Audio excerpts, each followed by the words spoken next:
Now there's a face from the past. How you doing, Rick? Good to see you.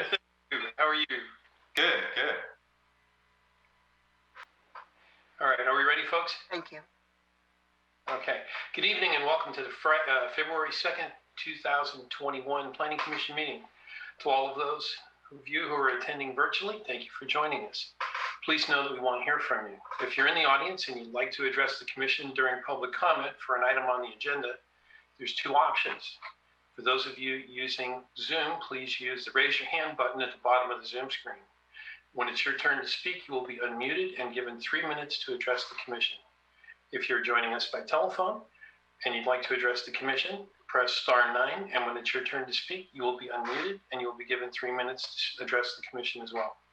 Please note you may only speak once per agenda item. Madeline, would you give us an assistance with roll call, please? Yes. Chair Biasotti? Here. Vice Chair Harmon?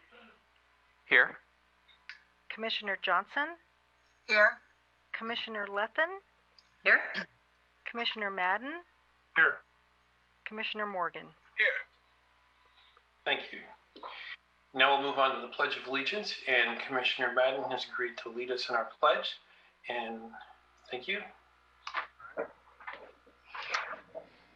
Pledge allegiance To the flag Of the United States of States America of America. and to the And republic for which it for stands, one one nation, under God, indivisible, with liberty and justice for all. Thank you. Item 1, approval of the minutes. There are none, so we'll move on to item 2. Public comments for items not on the agenda. Once again, for Zoom users, please use the raise your hand button. And for those on the phone, please use *9. And Madeline, do we have anyone with their hands raised? We do have one person with their hand raised. Okay. Councilmember Hamilton, I will allow you to talk. Can you hear us? Yes, can you hear me? Yes. So I just can't get enough of all of you. I'll keep it brief. In last week's City Council meeting, I was appointed the City Council liaison to the Planning Commission, and so I just wanted to. It is customary to come to a meeting to announce the appointment and let you all know that I'm your liaison to the City Council. Should there be any matters that you want to need assistance in addressing or whatever, you can come to me for those. And and I will yield the rest of my time because I don't need to be introduced to all of you. I know you all very well and appreciate the work that you do. Thank you very much. Likewise, and we appreciate your work too, Tom.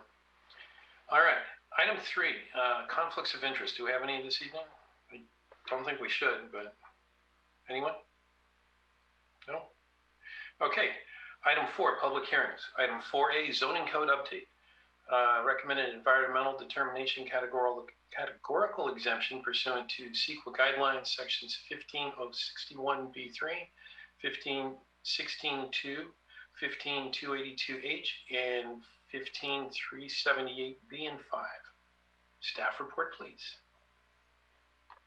Yes, give me just one moment to bring up my presentation.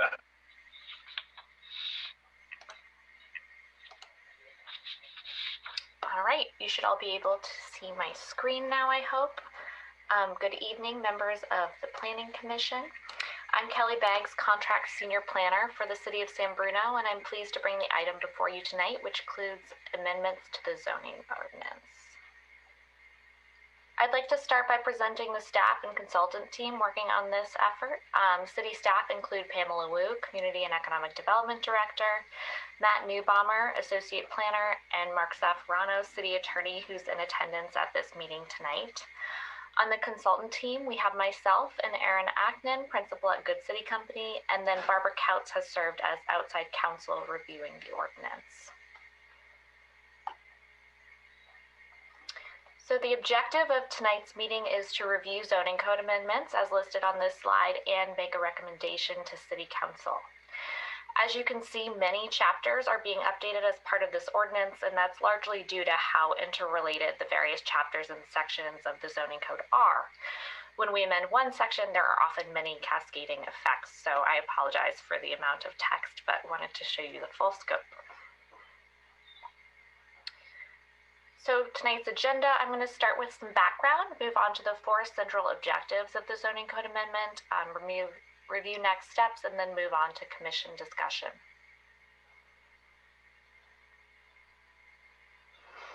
So in March of 2009, the general plan was adopted, followed by the TCP adoption in February of 2013, and then Measure N voter approval in November of 2014. And Measure N relaxed restrictions on building height, residential density, and above-ground parking garages in the TCP area.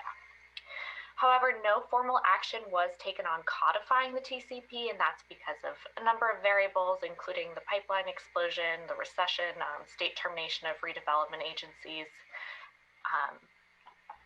Sorry, I think we've got a screen share issue.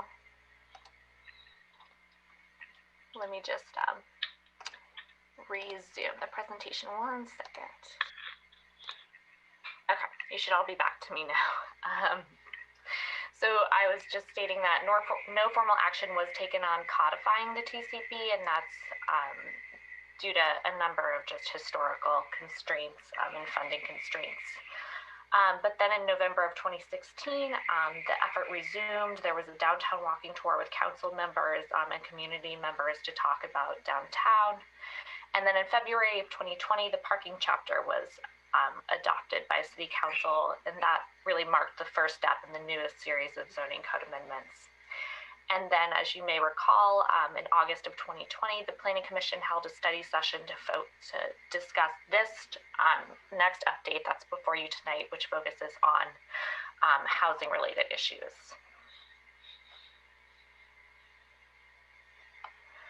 Okay, so this slide lists the major objectives of the ordinance amendments, which I'll discuss throughout the presentation. These objectives include implementing policies of the general plan, TCP, and housing element, revisions due to state law, which relate to ADUs and junior ADUs and the state density bonus, and then revisions to the affordable housing requirement, as well as clarifications to administrative procedures. All right, so starting at the beginning of those. So through the addition of Chapter 12.280, the ordinance codifies the zones identified by the Transit Corridors Plan, creates 5 new zoning districts outlining new permitted and conditionally permitted uses, and setting forth development standards and design standards to encourage high-quality, pedestrian-oriented design. One of the big changes for this area is that multifamily residential uses will become permitted in all TCP zones, whereas it's only allowed in the CBD currently. So the other zone that this chapter implements is actually from the general plan, and it's the multi-use residential focus area. This zone emphasizes multifamily housing and new development projects, and permitted uses include restaurants, personal and business services, hotels, and offices that would support and relate to those multifamily uses. New retail uses are only conditionally allowed, and that's to ensure that such activities are really concentrated in the existing retail districts in downtown to the north. So this slide shows the existing zoning in the area of focus. The heavy black line that you can see here, sneaking around, is the TCP area. And then this dark red area is that multi-use residential focus area from the general plan.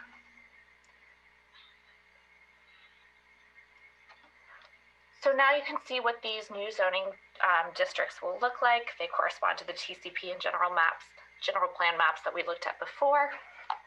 In the bright red, you can see that this is the TOD station district, which is close to the Caltrans station. The TOD1 district is located here in this orange, and it allows for a mixture of pedestrian-oriented land uses.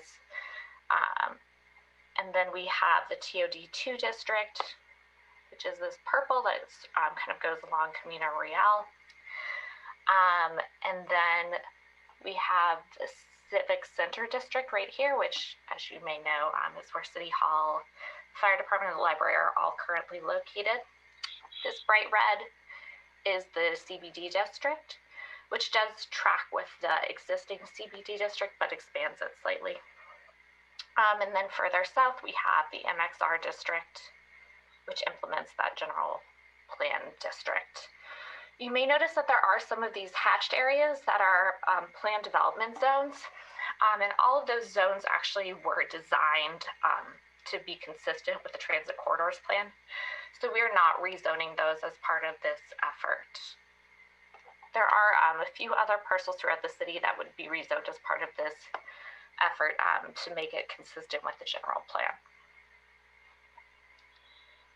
All right, so moving on to the next objective. The next objective for the ordinance is to achieve consistency with state law and land use regulation, and that most specifically relates to ADUs and the density bonus. So I'll start with ADUs and junior ADUs, and that's chapter 12.90. The commission may be aware that 6 new laws went into effect in 2020, which limit the city's discretion in regulating ADUs. So for example, ADUs have to be allowed in all residential and mixed-use zones, and an additional junior ADU must be allowed in single-family zones. An 800 square foot ADU must be allowed regardless of floor area and lot coverage. ADUs are now allowed in multifamily structures. Setback requirements for ADUs were reduced to 4 feet for the side and rear. And then the height limit must be a minimum of 16 feet. Maximum floor area cannot be less than 850 square foot for studios or 1 bedrooms, and then 1,000 square feet for more than 1 bedroom. So I will just discuss the areas where the city does have discretion, and those include the following items. So the city has to allow at least 16 feet in height for ADUs, but we are able to establish a higher height limit and to allow a 2nd story. And that is consistent with what is in the current ordinance, as well as in these new amendments. So we do allow a 2nd story, but the 2nd story has to meet the underlying zoning district setback standards, and then also meet residential design guidelines. The city can also choose to allow a higher square footage maximum than the 850 and 1,000 I referenced in the previous slide. So this ordinance does include a provision for large lots that allows up to 1,200 square feet for an ADU. The city can require replacement parking for junior ADUs, and the new ordinance does require that due to existing parking shortages in single-family neighborhoods. The ordinance is also able to have requirements for privacy, so we would be careful about locating windows as well as balconies facing side and rear property lines. And then architectural compatibility can be required between the primary and the accessory unit. Lastly, due to the way the city's development standards are structured in residential districts, the city could require conditional use permits for ADUs that exceed 800 square feet and exceed the permitted floor area and lot coverage. However, as the goal is to really streamline the ADU production, the ordinance does not currently require conditional use permit for this, as long as provided that the ADU meets the size requirements within the ordinance.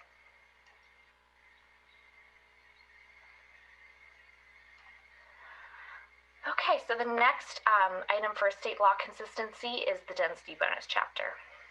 So the state density bonus gives projects with affordable housing components access to a bonus over the allowed residential density and access to waivers and incentives to make the project feasible. Recently, state law has increased the available density bonus from 35% to 50% for projects with an affordable housing component, and then has increased the density bonus to 80% for projects that are 100% affordable. And projects within a half-mile transit have even more flexibility granted. The city has very little discretion over this topic, but the new density bonus chapter does set forth application requirements and procedures to help the city process these applications, as well as a maximum allowable residential density definition, and that should help the city to calculate the density bonus in areas that are controlled by form-based code rather than areas that require a certain amount of lot area per unit. Lastly, the chapter includes references to state law for the available bonus relative to the amount and depth of affordability, and that will help the chapter to continue to be consistent with state law throughout future legislative cycles. Okay, the next objective of the zoning ordinance is to update the affordable housing chapter. So I'll start by showing this slide, which I also showed in August, just to provide context for the city's affordable housing chapter. This shows the city's progress on meeting the regional housing needs allocation, also known as RHNA.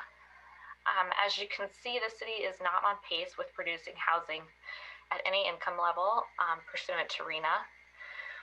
Just a note that the Mills Park project units are not included in this and won't be until the building permit is pulled. But as discussed earlier, through the addition of the mixed-use district chapter, multifamily housing will now be a permitted use in far more areas of the city, which should help to address this deficit. And then in addition to that effort, the ordinance includes changes to the affordable housing chapter to strengthen these requirements and to assist the city in producing more affordable housing. This slide shows the requirements from the current ordinance. So as you can see, affordable housing requirements kick in for development projects of 5 or more units. Rental projects are required to pay a fee rather than provide on-site housing, but they may elect to provide on-site housing as an alternative to paying the fee. One of the central amendments to this chapter is to require those rental projects to provide the on-site affordable housing. And the reason for this preference for on-site rather than payment of an in lieu fee is that there's a substantial lag time for the city to collect enough funds from an in lieu fee to be able to finance an affordable housing project. So requiring the on-site affordable enables the city to produce affordable housing on pace with that market rate. So this slide shows the proposed changes relative to the current ordinance. As you can see, we're keeping the threshold for applicability to 5 units.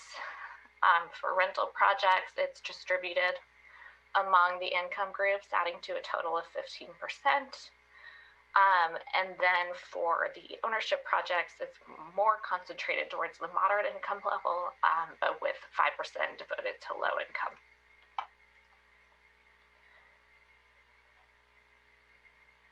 All right, next we can move on to the last objective for tonight's discussion, which includes updates to administrative procedures. All right, so the ordinance includes clarifications to the architectural review permit. And what we've done here is we've developed different categories for architectural modifications and additions, as well as for new buildings, and dedicated associated approval bodies to those. So minor alterations like a materials change would be considered at the director level. Major alterations like a complete change in architectural style would be considered by the ARC.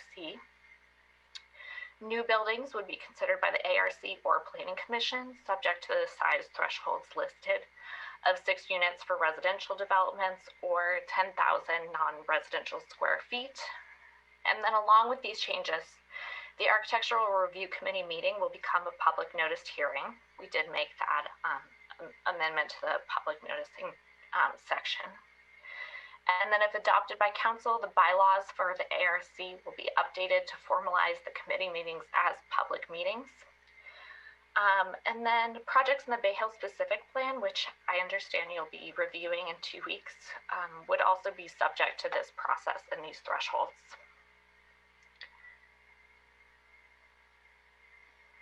All right, lastly, just to summarize some other administrative clarifications that have been made. There have been a few other edits to the AR permit chapter regarding objective findings and application requirements. And then a new zoning administration chapter has been added to consolidate information on zoning administration that exists elsewhere in the code, all into one chapter. Those topics include application, completeness, and appeals, as well as expiration periods, extensions of planning approvals, and how to process multiple entitlements with different associated bodies.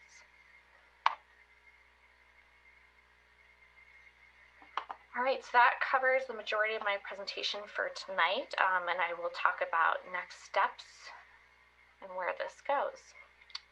So following this meeting, staff will forward the Planning Commission's recommendations to the City Council. Council is expected to hold a study session later this month, followed by a public hearing to formally introduce and take action on the amendments. A second reading will be required thereafter. And with this schedule, we would anticipate that the ordinance would go into effect in May.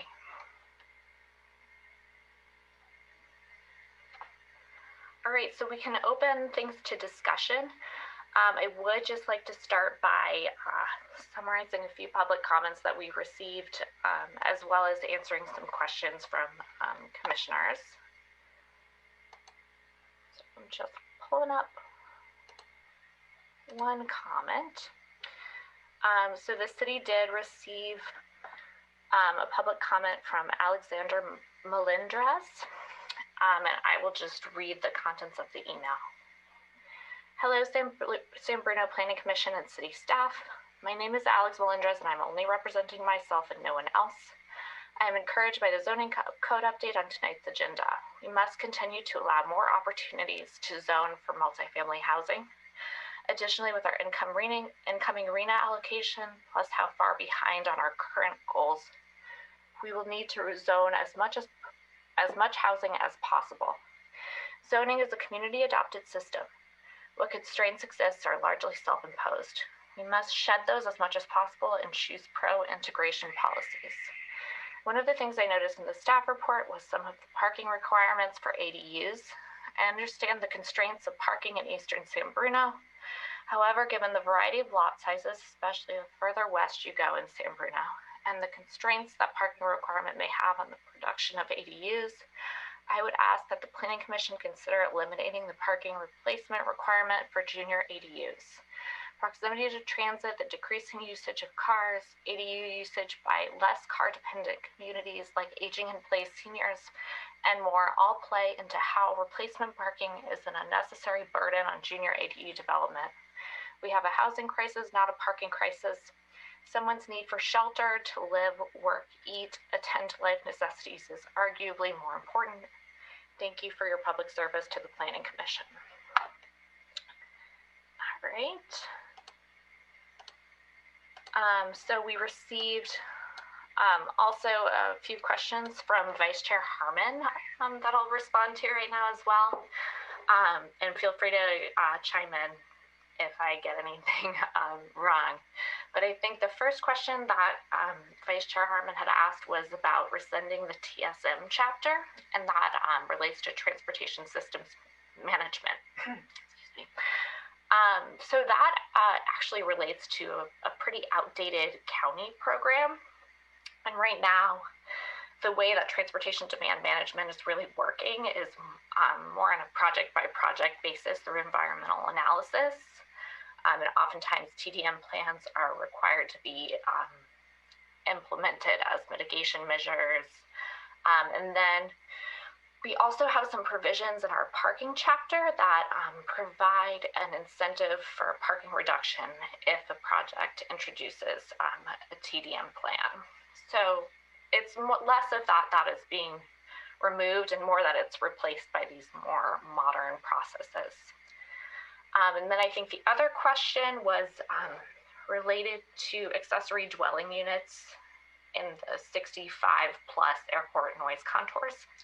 And staff has confirmed that those are allowed. All right, looks like I covered that. Great, thanks. Yeah, I mean, I was hoping it would be a simple answer. Yeah, I appreciate that. That one's an easy one. And then lastly, we just did want to note that we received public comment related to some developments in the Bay Hill specific plan area regarding the floor area definition. And staff will just be making some clarifying edits to that definition. Okay, so that concludes my very long portion of this, and the commission is welcome to open to discussion. All right. Thank you, Kelly. Is there any member of the commission that would like to speak? And that would be Commissioner Harmon. Go right ahead. Since I was already talking, I did want to respond to Alex's comment a little bit. I did observe, I mean, I am guessing that the deal is that the state law prevents us from requiring parking replacement for ADUs. Correct. Whereas for JADUs, we have flexibility. Correct. And I can understand, which, you know, like, I mean, a lot of JADUs are specifically garage conversions. So, like, you are definitely removing a parking space. And so, like, I can understand, you know, like, that has an impact. But I wonder if we could make it some sort of, have some sort of discretionary level where, like, it's not 100% required that, you know, every JADU replace the parking,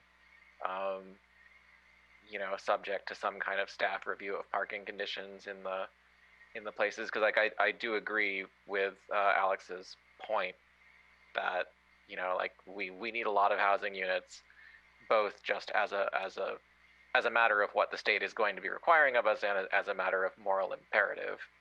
And so whatever we can do to create the flexibility to get that done, you know, I think would be good. Okay. Is there anyone else? Commissioner Madden. Yeah, thanks. Sorry, I just had a question. So a lot of this stuff is kind of new to me. But what is the difference between a JADU and a ADU? Is it a square footage threshold or something else? It's a few things. I'm actually going to pull it up so that I don't misquote our new chapter. So a junior ADU is no more than 500 square feet in size. So it is partially related to square footage. There's also a requirement for a junior ADU that it has to be converted of existing floor area, so entirely within a single family dwelling unit. And then the last item is that it can share sanitation facilities with the single family dwelling unit. So it has to have an efficiency kitchen, but technically it could be connected to the single family unit and share bathroom facilities, basically. So typically that's converting a garage, like a detached garage or it could be garage. A room of your house that you just decide to use differently and renovate. Okay, and it must be less than, I think you said 450 square feet? 500 square feet. 500 square feet. So if someone built a completely detached new structure, regardless of the square footage, that is an ADU. Is that correct? Yes. I mean, it has to meet the maximum sizes and it has to meet the minimum size as defined by the building code for an efficiency unit, which I think is it's very small, 150 square feet. Okay. So basically what this is saying is if you're building a brand new structure and it's the minimum 150 square feet, say, and up to 850 square feet, we're basically allowing them to do that as long as they meet the setbacks and they're one story. So yeah, well, depending on, they can be, for an ADU, it can go up to 1,000 square feet for more than one bedroom. In lots that are less than 7,500 square feet in total area, and then above 7,500 square feet in lot area, you can actually do up to 1,200 square feet for an ADU. Okay. And then it sounds like that does not count toward the lot coverage calculations anymore? Is that what I read in there? Right. So basically, state law requires you to permit an 800 square foot ADU, regardless of what the kind of existing site conditions are related to lot coverage and floor area. The way that San Bruno's regulations are written, as I'm sure you know, is that projects that do exceed the permitted floor area and lot coverage, if it were just a single family home, can then apply for a conditional use permit. We are not recommending applying that to ADUs. Okay. And So then, that procedure would continue for like an addition to a single family home, but not for an accessory dwelling unit. okay. And lastly, I think you mentioned a height limit and some daylighting privacy provisions as well. I remember in a previous council or commissioner meeting, there was no actual daylight plane provisions in our code. Is that true? The daylight plane provisions are actually in the residential design guidelines, so they're not codified in the code, but they exist in a separate document. Okay, and would we be codifying that now with, but as it pertains to accessory dwelling units that are 2 stories or not? No, it just refers to the residential design guidelines. Okay. All right. Yeah, I think there was something in the literature about maybe increasing that to 20 feet. I think that's a practical thing to do because typically in a house you have 8-foot floors, and then you have the thickness of the floor at level 2, and then you have the roof, and then you have foundation crawl space. By the time you add all that up, you're probably adding 18 to 24 inches to the structure height. So probably a good idea to at least raise it to 18 to 19 feet. So, okay, and this is saying any single-family home in the entire city can do this now. Is that the? That's the case under state law. It precedes this ordinance even. Got it. Okay, that's all I've got. Thank you. Very good. Any other commissioners with questions for staff or for Keller? Commissioner Letton. Hi. I think in my list,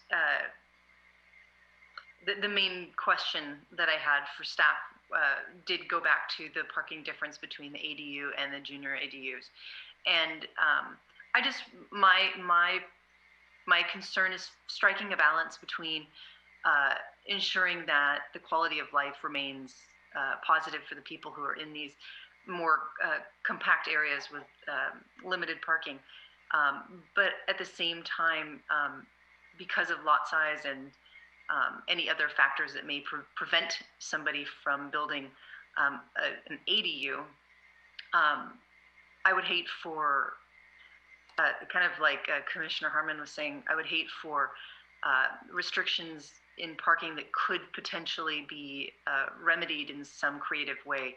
I wouldn't want these units to be prevented from being built. I do understand if somebody's converting their garage into an apartment, that is actively eliminating parking and adding housing. So I would you mind just clarifying again, please, what the parking requirements are for each one? Sure. So there's no parking required for a junior accessory dwelling unit. So 0 space is required to build it. But as the ordinance is currently written, if you were to entirely convert a garage, you would need to provide on-site parking for whatever the amount of spaces in the garage were somewhere else on the lot.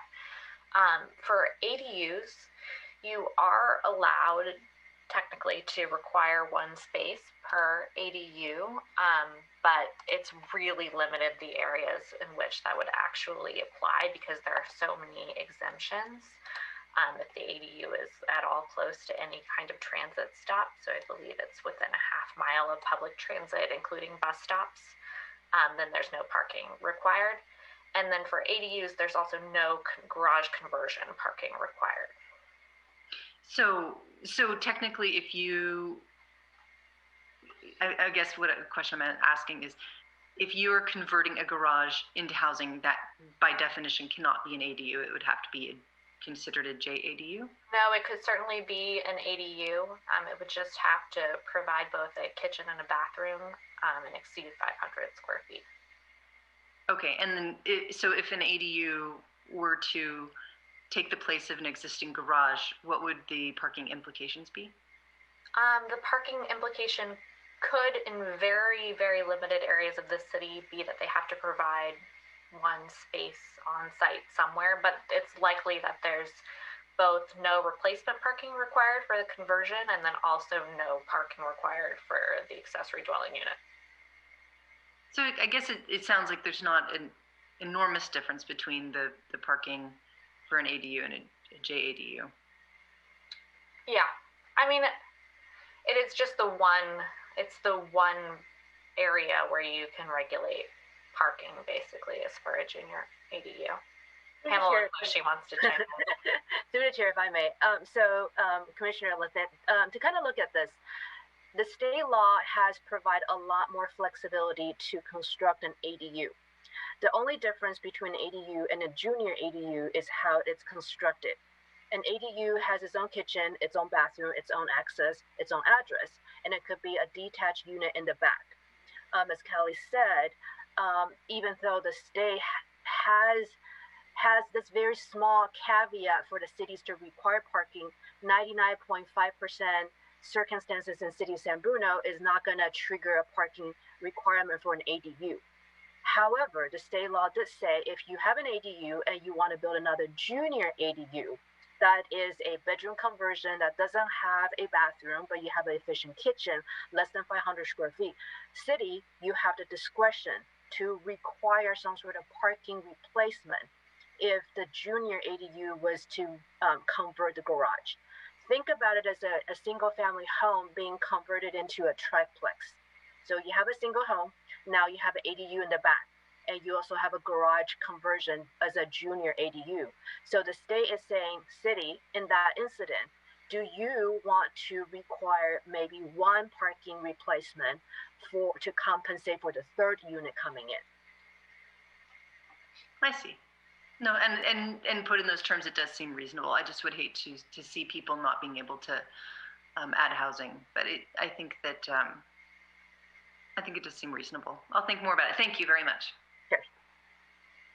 It looked like Commissioner Harmon had a question or comment. Yeah, as I recall, we had, as part of our parking ordinance revision, we were going to be trying to expedite or sort of like do by right permitting ministerial approvals for things like converting a small portion of the yard to an additional driveway spot for this type of thing. And I don't know, like, have we waived some of the old hardscape requirements for that purpose or anything like that? Because I really I would like us to have as much, I would like to not see a case where this parking requirement means that somebody is going to be 2% under the sort of non-hardscape requirement, and that blocks it. Yeah, so I can start to answer that, and Pamela looks like she wants to jump in too. So that provision that you're referring to is in the code, but I believe the city council first has to designate an area as a high impact parking area for that to then come into effect. So basically, the pathway exists to do that, to allow kind of more creative parking arrangements in the front yard. But city council has to act first. Through the chair, Kelly, I do think that we also allow side yard parking. Mm-hmm. Yes, there is side yard parking that has been allowed previous to the parking code update, and that was continued and kept consistent in the parking update. Yep. Very good. Any other commissioners with comments? Questions? Commissioner Madden, please. Yeah, sorry, just a couple quick ones. The setback rule of 4 feet from the side lot and rear lot, is that something that is set in stone, or are they allowed to go inch closer to that with a ARC review or something? Or well, so the setbacks, if it's a new development, it would be a 4-foot setback, and that's state law that sets the 4 feet. But if you are reconstructing or converting an existing structure, then it's whatever the existing condition is. Right. And is there any change to the distance that if you're building a detached ADU from an existing house? I believe there was a 10-foot spacing or... That's regulated by the building code, and the building code still applies. I believe it's 6 feet. 6 feet. Okay, so you can, because it sounds like you can build multiple units now in certain lots. So 6 feet from one another and any existing structure? Is that kind of the rule of thumb that they need to be clear from? Yes, I mean, unless there's some kind of existing condition, but building and fire safety review would still apply to those. Okay, all right, that's all I have. Thank you. Anyone else? Commissioner Johnson, Commissioner Morgan, either of you have comments this evening? No? I'm trying not to like dominate, but I do have a couple more. Go ahead, Commissioner Harmon. Okay, let me pull up my notes. There are a few other things. Let's see. I guess actually just like quickly off of what Commissioner Madden was saying. I mean, I think my understanding is that it would be 2 residential structures because you'd have potentially a standalone ADU and an integral. The JADU is within the main body of the house. And then you could potentially have some additional structure like a garden shed or something that would be separately permitted and non-residential, but it would still be only 2 residential structures.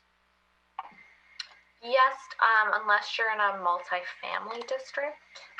Okay, sure. Yeah, like if you already were in like an R2 and so you already have, sure, that makes sense. Okay, so I know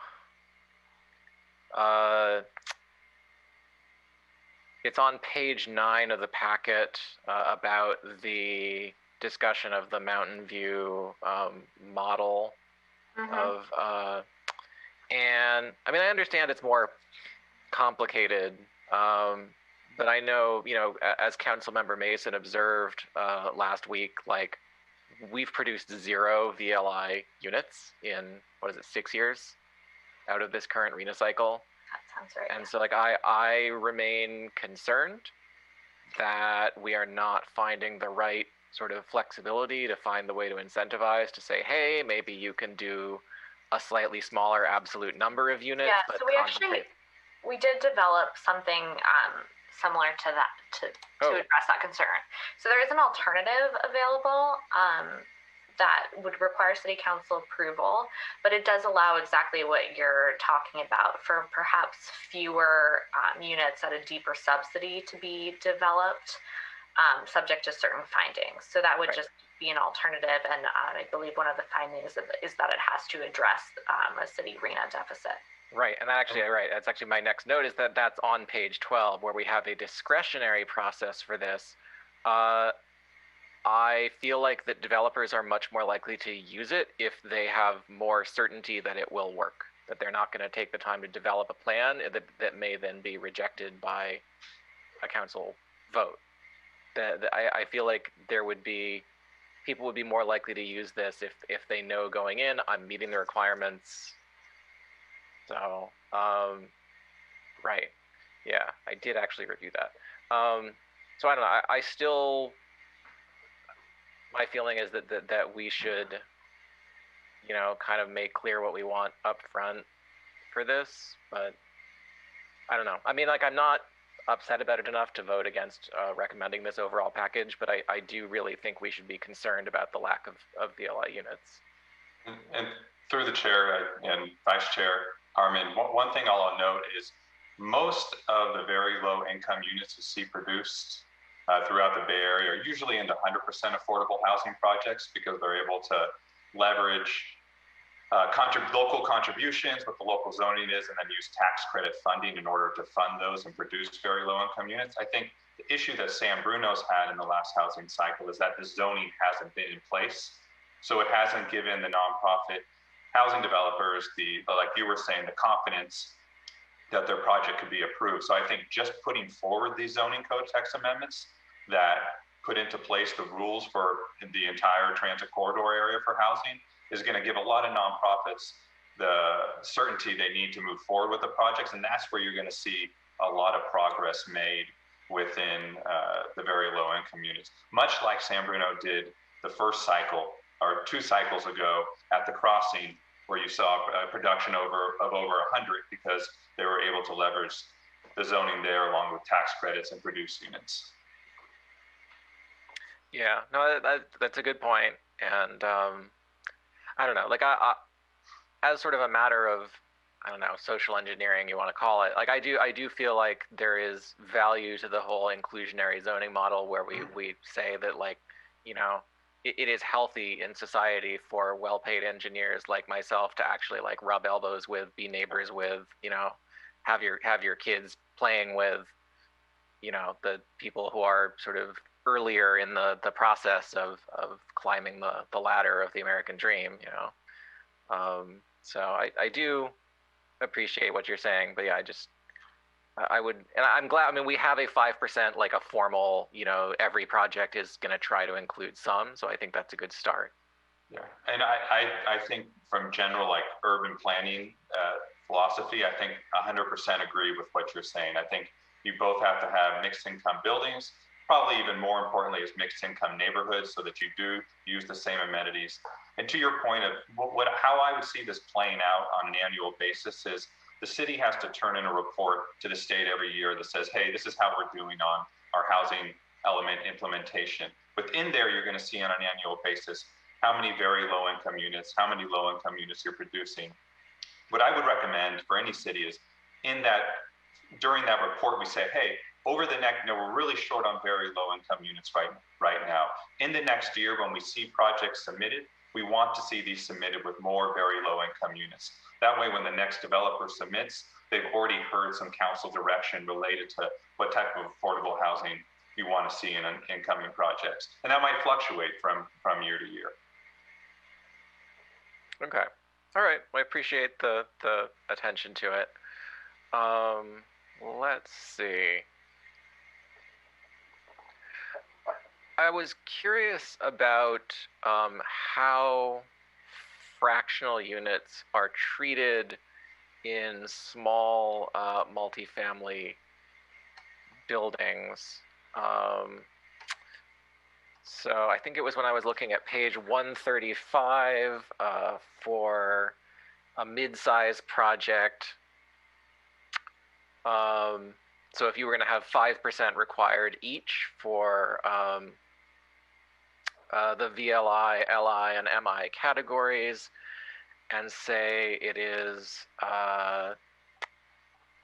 26 units, and so that would be 1.3 units for each, which would be 3.9 total. It's not clear to me from the text, and maybe I didn't spend enough time puzzling over it, but it wasn't clear to me whether this would mean you are required to do 1 unit each because 1.3 rounds down, or whether the 3.9 rounds up and so you need 4 total and one of those has to be allocated somewhere, or kind of like how we deal with the, you know, with the fractional units in these calculations. Yes, I'm just looking at this to confirm, but I believe that if it's a fraction of 1/2 or more, it's rounded up. And then if it's less than 1/2, you either construct 1 additional unit or you pay a partial unit payment on the in lieu fee, and that's right. Yeah, the partial unit fee I remember, but so the question was, does the rounding apply within the category or to the total requirement, right? Because there was this case of you could have 1.3, 1.3, 1.3, each of those would round down, but 3.9, the sum across them, would round up. And I wasn't clear, you know, obviously we will produce more affordable housing if, you know, either case rounding up imposes a requirement.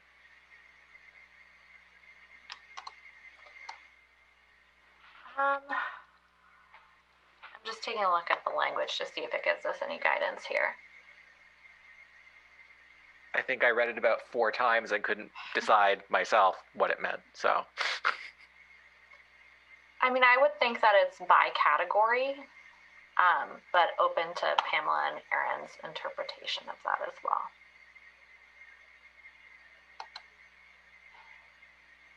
Yeah, I mean, to Vice Chair Harmon's point, I mean, I think that's ultimately a policy decision that we have to make, and we have to make sure that we define it well within the code. So what I would say is let's hear from the Planning Commission on your thoughts, and then we'll forward that to the City Council and make sure that we tweak the language in a way that's consistent with what the council ultimately wants to do.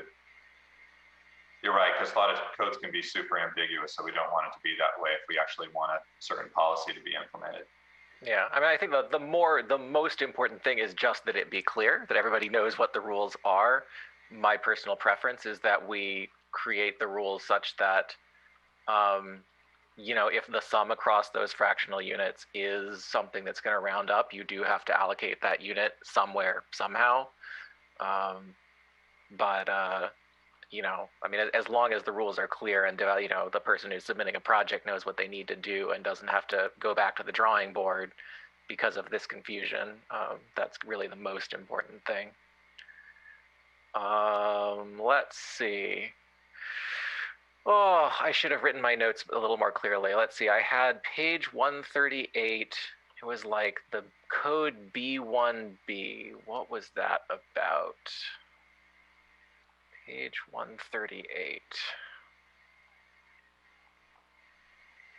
Sorry.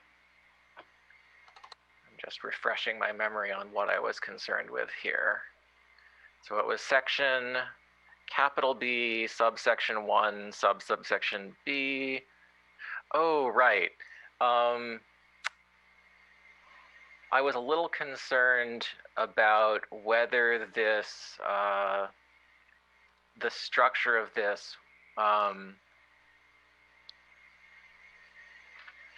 because we are still allowing the in lieu fees specifically for buildings with very large unit sizes, it seems like.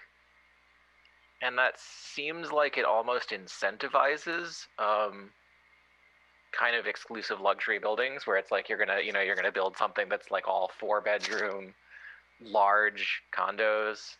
So just to kind of tell everybody else what we're talking about, this is a section of the alternatives to providing on-site affordable housing and the payment of in lieu fees. And one of the findings that council must make is that the average unit size in the project is seeking to pay an affordable housing in lieu fee equal to or greater than 2,000 square feet for 4 bedrooms. So just to respond to Vice Chair Harmon's comment, I believe that this actually makes the in lieu fee is on a square footage index. So this actually is trying to make sure that the project's not trying to shortchange the city by only providing a very small amount, by minimizing their payment of the in lieu fee. Does that make sense?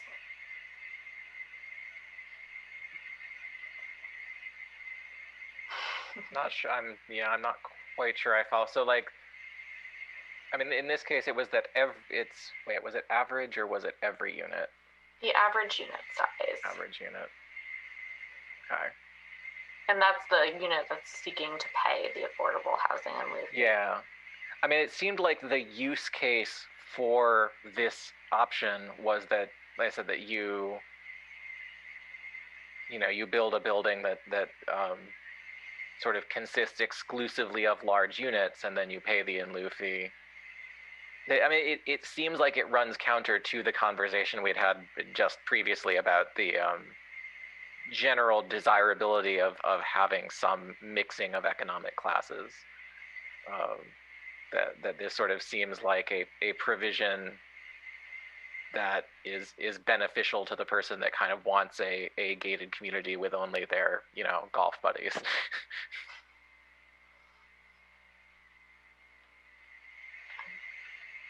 And I guess I'm just looking for like, how do we prevent it from being used that way? Like, how do we say like we're not looking to provide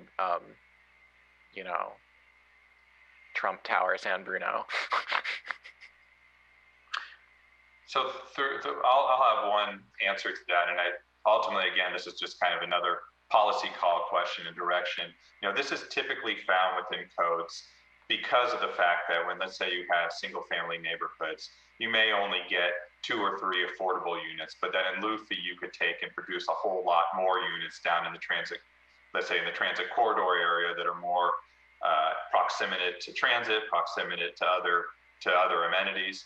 So a lot of cities like to take that big lump sum of money and then leverage it to create more units in areas where you would typically have access to amenities. But to your point, I think the counter policy argument is that you do want some folks to, folks of all income levels to live in a single family new neighborhood. So, I mean, like everything else, I think it's a policy call that we could work out within the code, and it's something that we'd want to hear from the Planning Commission so that we could bring that to the City Council. Through the chair, can I jump in on that one? Please go ahead, Kelly. Yeah, I like the idea of having the balance. I think that there's a benefit to, having a variety of income levels in each project built on site. But I also see the benefit of having money tucked away to build these units in areas that would be really beneficial. How do we go about? I'm just curious how the code is written about how the developer would determine whether or not they may or will pay the in lieu fee or build on site. What is the discretion there, please? So the kind of default option is to provide on site, and then they have an option of applying for different alternatives through City Council discretion. So the alternatives would include the payment of the in lieu fee, off-site affordable units. As I mentioned earlier, we also have kind of like an alternative percentages provision. And then there are a few others, including the dedication of land, purchase of existing units for conversion, just a few other kind of niche scenarios that they could apply for, and those are all subject to findings. So default is that they would need to build on site. If they wanted an exception, they'd have to take it to City Council. That's right, yes. Council would presumably be informed about the needs and the benefits, and that would bypass Planning Commission. Yes, and some of them require also economic analysis to back up the alternative. Okay, so it's not, they don't have just a choice at the counter. Not carte blanche. Okay, all right, thank you. And through the chair, if I may provide some clarification. Right now, the code says that the developer has the discretion on their own to either pay the in lieu fee or to provide on site. As the commissioners have seen, we have very little developers who want to provide those units on site. Some are for good reason, some are for not so good reason. So the changes that we're recommending is, well, number one, you're required to provide on site. However, if for some reason, for instance, if they're up on the skyline, it's just not accessible to public transit. It doesn't really make sense. You have one unit out of, 5. Do we really want to take that on? Maybe when we're going through the entitlement, City Council will weigh in on the ultimate alternative choice. Okay, I'm happy with that answer. Like I going back and looking at the top level of the capital B section, that it's pretty clear this is if approved by City Council. So that does, I think that's fine. Let's see.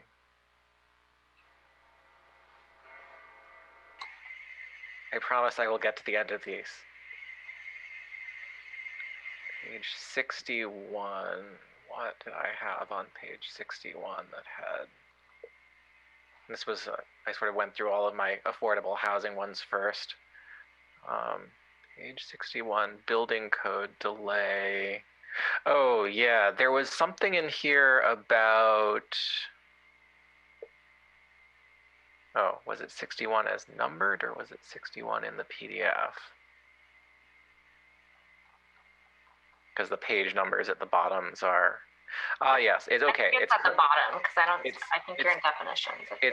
It's code section 129070, 12.90.070. Page 61 is numbered 82 in the packet. Mm-hmm. I guess I wanted to make sure I understood the point of this delay. Is the ideas here we're trying to get people to legalize the many illegally constructed ADUs. Navigating to the chapter. Having been on the market to buy a house in San Bruno or nearby 5-ish years ago, like half the buildings that we looked at had what were clearly, I mean, they could not possibly have been inspected modifications, ADUs, whatever. That's chronic, and I guess I am definitely if I'm correctly understanding this, I'm in favor of it. Like, I'm glad to see it, but I did just want to sort of like, is that the point of this? I think it's to allow a delay in corrections to violations of building standards. Yeah, That and it has to be built prior to adoption of the ordinance. right. And yeah, obviously we don't want to sort of like incentivize gaming it, but yeah. So yay then. I'm glad that's in there. So page, I think it must be page 67 as numbered. Let me just double check. Right, about the slope rule. So we have this rule where we cut down the floor area ratio on sloped lots, and like, I've been at houses up in the Berkeley Hills. I have some, friend of the family whose parents have one of the expensive houses up at the top, and like, there are a lot of cases there where you'll see a house that has like 2 levels above ground and then one that's dug into the hillside. So it's sort of like a basement, except the back end actually has windows facing the bay. And these houses don't end up feeling huge. I mean, they look like sort of a typical 2-story house from the front. But I'm fairly sure, because they are 3 floors, that they're well over a 0.5 FAR. And I just like, these limits seem they seem at first blush to me unreasonably low and I guess, like, I wondered what the reason was that we're constraining. I mean, because, like, you can definitely, like, obviously the building standards to build safely in a sloped environment, you have to sort of anchor things and dig into the hillside rather than putting stuff on stilts above the hillside. But it's definitely possible. So I think I could add a little bit to that. When I think the overall theory, at least for San Bruno, was that the lots up in the hills are quite a bit bigger than the lots that are down in the flatland of the area. So they're already having a proportional advantage on the overall size of the home. This also isn't a hard cap, so there's the ability to go above that through the use permit process. So I think the overall idea was that you're already gonna have a pretty big house when you're up in the hills, because the lots are 7,000 square feet, versus in the flatlands you have your more traditional 2,500 to 5,000 square foot lots. I mean, I guess if that's the thought, I don't see why we don't just sort of directly target that rather than assuming that the sloped lot is larger. I mean, maybe they are on average, but yeah. And I think that's why you have, no, I mean, that's a legitimate point. And I think because this ordinance was originally written, I think, in 1989, so it's pretty old. But I think the thought at that point was, we're going to look at this on average, and we're going to make it a soft cap and have the ability to go over that if there's a lot that isn't the average situation, so that a property owner there isn't a hard FAR cap overall on that lot.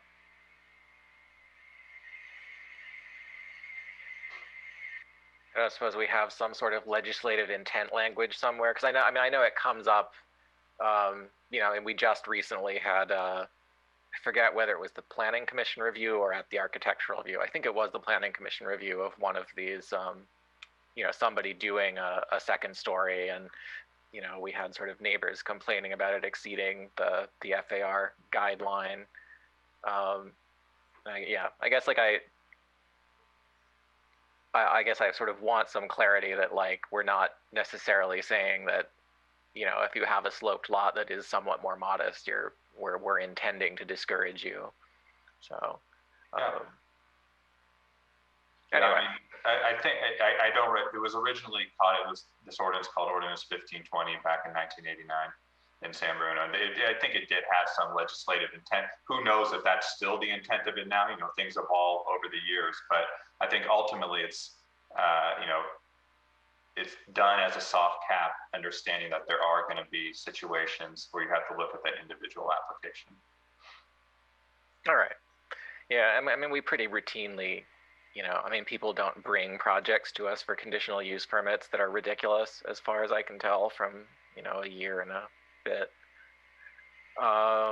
Let's see.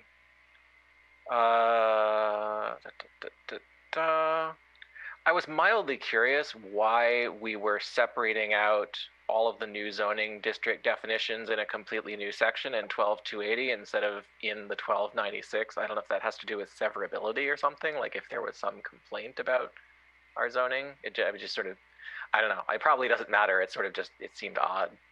I can take that on. It's, as Kelly mentioned, when you touch one chapter, there's a ripple effect. So we came to learn that we have modernized the definition in the parking chapter. If you remember, a year ago we brought it to you, and we're also proposing new definition in the Bayhill chapter, and we're doing a lot in each chapter. And so the thought came to our mind, why not have a definition chapter to consolidate all of that? You'll see that's kind of the thing in this effort, is that because we started with a limited scope, and then now we're expanding, because once you touch something, everything else gets touched. Right. So I'll just add on to that chapter 12.80 definitions is an existing chapter that's been heavily amended to update all of the land use categories consistent with the new mixed use zoning chapter. And then we're actually rescinding the definitions that are in the parking chapter. So it's all being consolidated into one definitions chapter that applies to the whole code. Sorry, I was referring to 12.280. There's 1296, which was the old zone definition. So if you look in 1296, like you have 129670 is R2, 129680 is R3, and then instead of having the new like TOD1, TOD2, and so on in there. Okay, I understand now. I think that this is it's kind of one chapter with multiple zoning districts within it. So it was determined that it would be best to have just a new chapter. But I understand your question is about just organizationally why we're not adding this into 12.96 as like several different sections. Yeah, like a subsection of 1296, so that all of our zone definitions would be in one place, which I don't know. I mean, in terms of usability of the document, I mean, it's all legalese and it probably requires interpretation regardless. But I did find it weird as I was reading through it. It's like, okay, I've got zone definitions, and then there's like a bunch of other stuff, and oh, hey, more different zones. What? There's something a little. I think it's kind of the way that we're doing it in this chapter is a bit more modern than what's in those old ones. Like you can see that there's just kind of like a list of permitted uses there. There's not a table. It's just a bit of like formatting and organizational ease that's achieved with adding a new chapter. And I know that that's also consistent with how the Bayhill specific plan district will be added. We may do like a separate chapter or included in the new 280. 12.290, I believe. Okay. All right. We already discussed transportation management. Oh, yeah. And then one other just like small quibble on the zoning map. Where was this? Was this towards the end? Like the high res map. Yeah, it's like page 176 of the packet. I was wondering what was up. Like we're zoning like one or two properties in off of El Camino as R2. I take it that's a rezoning from R1. And I think generally there is some merit to doing, we're going to be zoning for larger buildings directly on El Camino. And my sort of aesthetics is that the blend from large buildings to single family, like it's nice to have kind of a transitional space where you sort of might zone for, Nplex style. And so I think it's good that we're putting art, but I wonder why we're not actually doing that further down the block, like do the entire block all the way to the next street. to allow conversions there, step ups. So just be, I'm on the page that you're referring to, and just to clarify, you're asking about like I think all of the existing zoning that's to the east behind there is R2. There were some parcels that were incorrectly zoned as commercial, and it was inconsistent with the general plan. That explains it. So that's why you kind of see those in yellow on that map, because those are part of the rezoning. All right, that was all of my notes from my read through. I really appreciate your time and all your work on this. I'm really thrilled to see this, and I do definitely like having the multifamily zoning in the transit corridor is the only way. Like without this, there would be no way we could possibly meet, either this cycle's RENA numbers or next. All righty. Any other commissioners have questions, comments? Okay, I've got a couple. 3 questions. Do ADUs count towards our RENA numbers? That's a very good question. I think one that a lot of cities have. Pamela, Yes, do you want to take it? Yes, it does. So it actually contributes to a large number of our small RENA number. Gotcha. And then, Erin, this is a question for you. Going back to our history when you were the planning director here, and we had the fires or the explosion and the fires, and we had the rebuild, and we were allowing people to get, we were giving them a little bit of a grace of going to 0.61 on the FARs. Right. At this juncture where we're looking at this stuff, should we just codify that and make 6.1? Because we've kind of continued to do that. Yeah, I mean, it just makes a number now. Yeah, so that's always, I think historically, even, we did that for homes in the Glenview area, and basically said, hey, you're able to build this home without going through a more discretionary review process. My thought now of working in a bunch of cities is that San Bruno's FAR of 0.55 is actually pretty high comparatively to other cities. And I like that because it gives homeowners more flexibility. And I also like the fact, though, that you're able to go through a discretionary process to go beyond that. Because a home can get to start to get pretty big when you exceed that 0.55. And I think it is good to have additional eyes on it at that point to say, hey, you could still do this. It just has to be a pretty impressive design in order to exceed that. So I still think, actually, when I'm working with other cities, I show San Bruno's as kind of a model one of, how you could still allow a pretty high floor area, but when you want to build bigger, the neighborhood, the neighbors next door should know what's going on, and they could be involved in the design review process. Okay, thank you. So my last question is, based on the comments you've heard so far this evening, what additional comments or whatever would you bring to City Council from what we've said? So I think that the directive after this meeting is that we'll provide a full summary of the discussion tonight, and then council will opt to implement whichever portions of it that they agree with. Is that correct, Pamela? That's correct. So, Mr. Chair, so we will, if you recall, we did a similar exercise for the parking update. So we took all of the comments, the questions, and forwarded on to the City Council for their consideration. What we're doing is to provide a more study session for Council to understand the magnitude of this update, in addition to your input.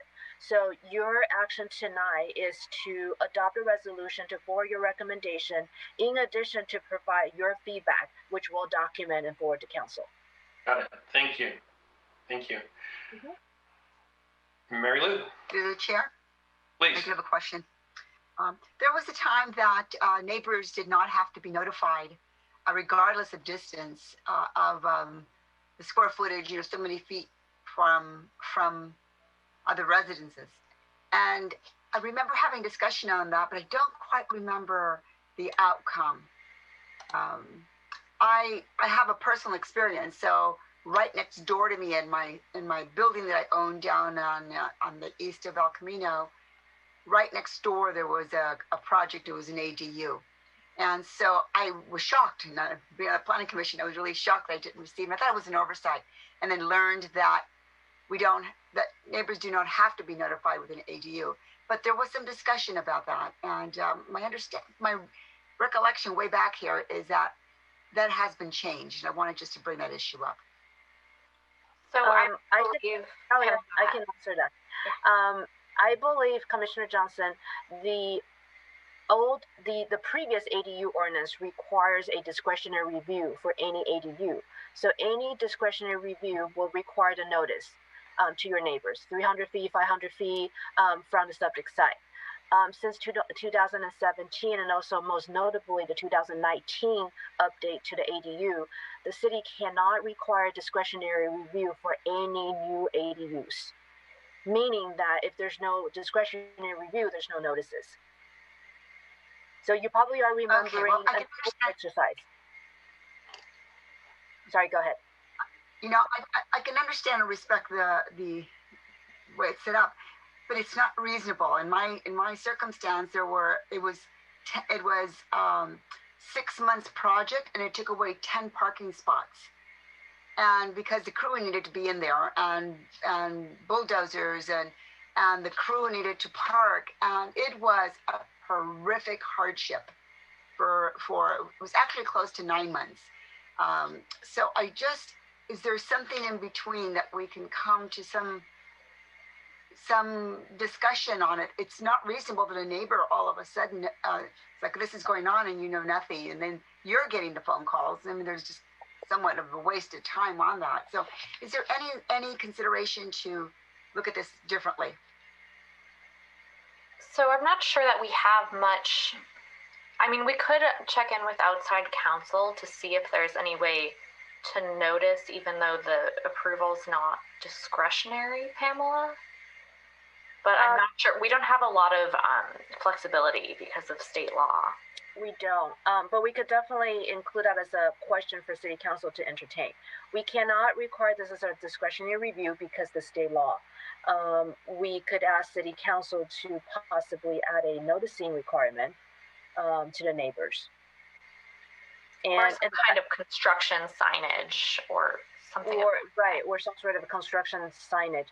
Keep in mind that when we say that there's no discretionary review, a homeowner can just come to the building counter and submit for a building permit to construct an ADU. So we also need to think about the timing of when they need to notify the neighbors. Was it during construction, prior to issuance of building permit, of what sort? We can, like I said, we can definitely document that in our summary minutes and forward on to council. Okay, fair enough. All right. Commissioner Harmon, please. I just had quick follow-ups on both Mary Lou's remark and yours, Mr. Chair. I think I'm probably recognized as being pretty pro letting people build more housing. I think Commissioner Johnson makes a good point, though. I think it would be fair to do something like, include as part of the sort of fee for getting the permit, just like include enough cost to notify neighbors within 60, 100 feet. Like, it doesn't need, like, just the people who are going to be directly impacted by construction equipment being there. Like, that seems fair, just to let them know. You're not going to prevent the construction, obviously. It would be illegal to do so, but I do agree that it would be reasonable to have some kind of noticing, and certainly signage.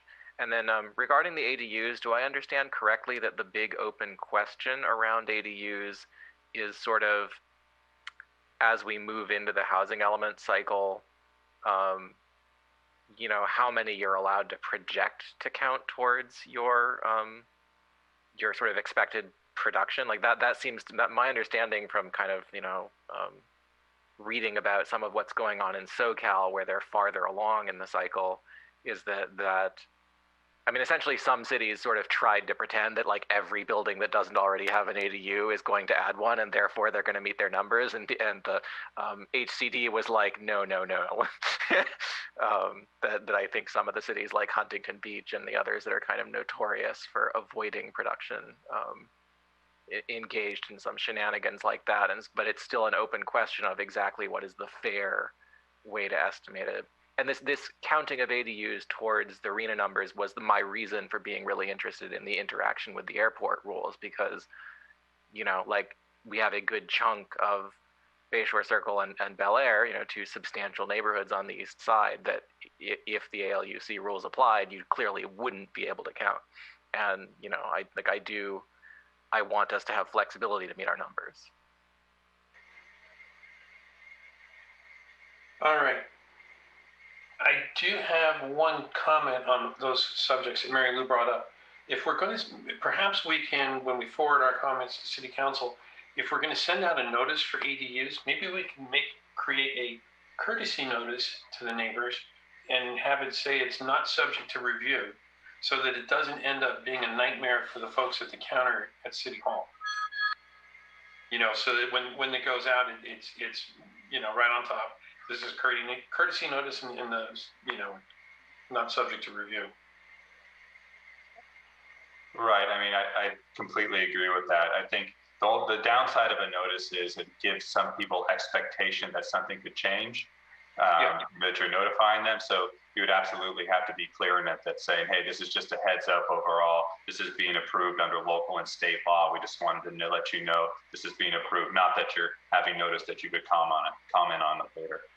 Exactly. And I think that would give notice to the neighbors in a fair way, and it would also save staff a lot of trouble. Okay. Anyone else have comments, questions? All right.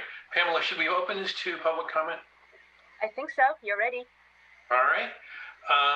We're going to open this up to public comment. And once again, for those Zoom users who are out there, please use the raise your hand button. And for those on the phone, please use *9. And we'll wait a minute or two and see if Madeline has anyone with their hands raised. I do not see any hands raised, Chair. All right, we'll give them another minute. It's been a long meeting.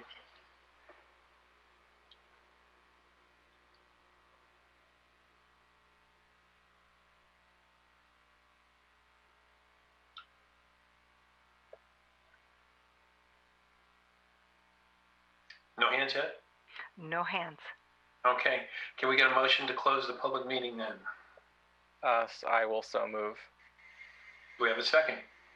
I'll second. All those in favor? Oh, no, roll call vote, actually. I'm sorry. Madeline, would you assist us with that, please?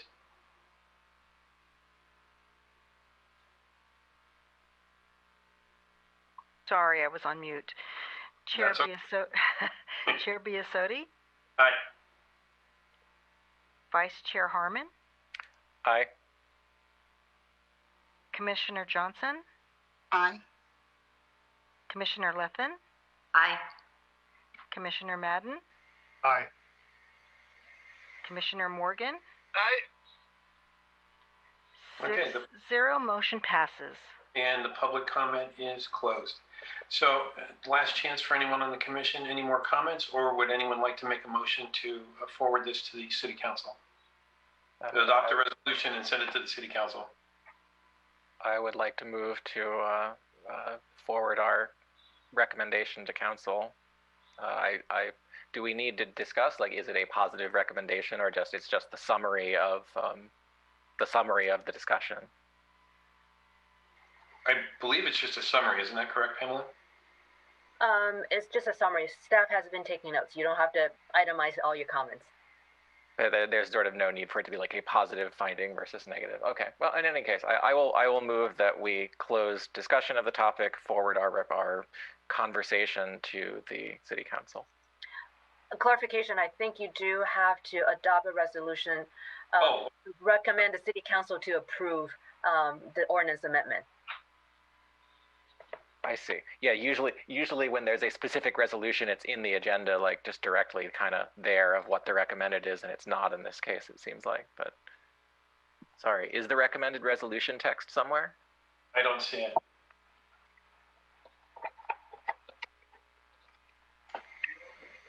Hold on, I'm pulling it up.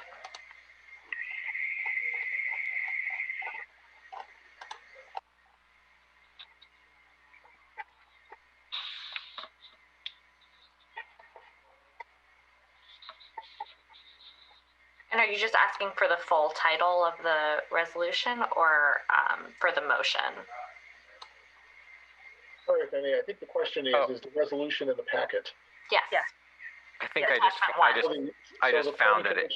On page 17 of the Yes, it's adopt a resolution recommending the city council adopt the ordinance amending San Bruno Municipal Code Title 12, Article 3, and amending the zoning map. That was the recommendation. Sorry, I was having trouble finding the right text. Thank you, Commissioner. And do we have a second to that motion? I'll second it. Thank you, Commissioner Morgan. All right, we have a motion and a second. Madeline, would you assist us with a roll call, please? Yes, Chair Biasotti, Aye. Vice Chair Harmon, Aye. Commissioner Johnson, Aye. Commissioner Lethen, Aye. Commissioner Madden, Aye. Commissioner Morgan. Aye. 6-0, the motion passes. Thank you. All right, item number 5, items from staff.